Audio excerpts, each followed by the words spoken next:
بسم اللہ الرحمن الرحیم۔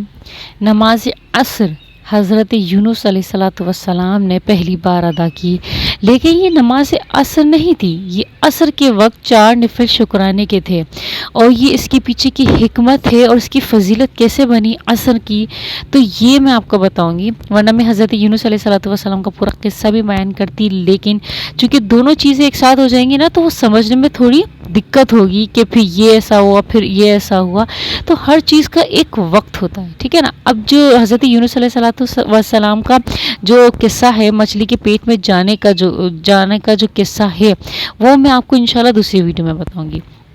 تو جو شکرانے کے جو نفل ادا کیے تھے حضرت یونس علیہ السلام نے عصر کے وقت، وہ کس طرح سے عصر کی نماز میں بدل کیا اور اس کی حکمت اور فضیلت کیا ہے، وہ چنانچہ وہ یوں ہے کہ جب حضرت یونس علیہ السلام مچھلی کے پیٹ میں تھے تو انہوں نے اللہ تعالیٰ کو کچھ یوں پکارا کہ اللہ تعالیٰ نے سورہ انبیاء میں یوں نقل کیا ہے، جس کا ترجمہ یہ ہے کہ چنانچہ انہوں نے ہم کو تاریکیوں میں پکارا۔ کسے پکارا؟ تاریکیوں میں، ظلمات میں پکارا، ٹھیک ہے نا، عربی کا لفظ ہے ظلمات۔ تو چنانچہ انہوں نے ہم کو تاریکیوں میں پکارا یوں کہ لا الہ الا انت سبحانک انی کنت من الظالمین، تو ہم نے ان کی دعا کو قبول فرما لی اور ہم اسی طرح ایمانداروں کو نجات دیا کرتے ہیں۔ سبحان اللہ۔ تو اللہ تعالیٰ نے ان کی دعا قبول فرمائی حضرت یونس علیہ السلام کی، اور انہیں مچھلی کے پیٹ سے باہر نکال دیا۔ جب حضرت یونس علیہ السلام مچھلی کے پیٹ سے باہر آئے تو انہوں نے بطور شکرانے کے 4 نفل ادا کیے، اور 4 نفل کس لیے شکرانے کے ادا کیے کہ پہلے اللہ تعالیٰ نے انہیں مچھلی کی پیٹ کی تاریکی سے باہر نکالا، نجات دی، اس کے شکرانے کے نفل میں شکر ادا کیا۔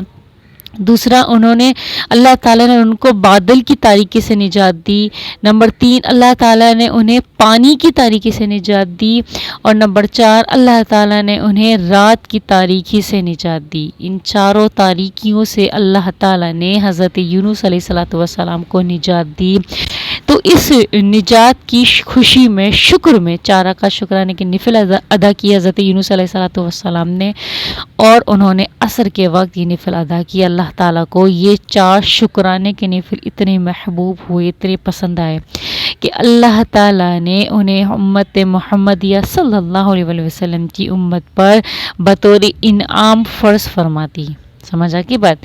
تو اب جب بھی ہم عصر کی نماز پڑھیں گے نا تو یہ سوچ لیجئے گا کہ یہ اس کے پیچھے کی حکمت کیا ہو، یہ فضیلت بھی کیسے بنی، ٹھیک ہے نا۔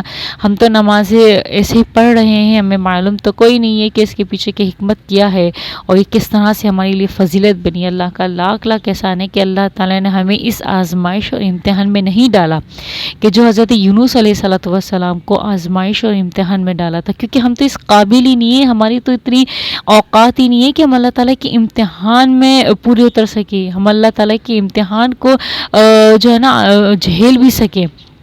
ہم اللہ تعالیٰ کی آزمائش پوری نہیں اتر سکتے، اسی لیے اللہ تعالیٰ سے ہمیشہ دعائیں خیر کرنی چاہیے کہ اللہ تعالیٰ تو ہمیں کسی امتحان میں نہ ڈالیو، اللہ تعالیٰ تو ہمیں کسی آزمائش میں نہ ڈالیو، ہماری نہ اتنی اوقات ہے، نہ ہماری اتنی حیثیت ہے، ہم تو بہت حقیر ہے، تو ہمیں معاف فرما۔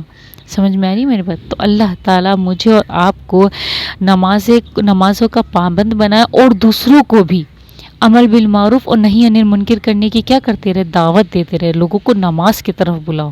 سمجھ میں آ رہی ہے؟ اور قد قامت الصلاۃ، پس تحقیق کے نماز قائم ہو گئی، آپ بھی آ جاؤ، نماز پڑھو۔ تو اس طرح سے آپ میٹھے میٹھے بول سے، اللہ اور رسول کے میٹھے بول سے اگر آپ ہم لوگوں کو یوں بلاتے رہیں گے نا، تو جب وہ نماز پڑھیں گے نا تو آپ کو بھی اس کا اتنا ہی ثواب ملے گا جتنا وہ نماز پڑھ کے ان کو ثواب ملا ہے۔ سمجھ میں آ رہی ہے میری بات؟ جزاکم اللہ خیرا، احسن الجزاء فی الدارین۔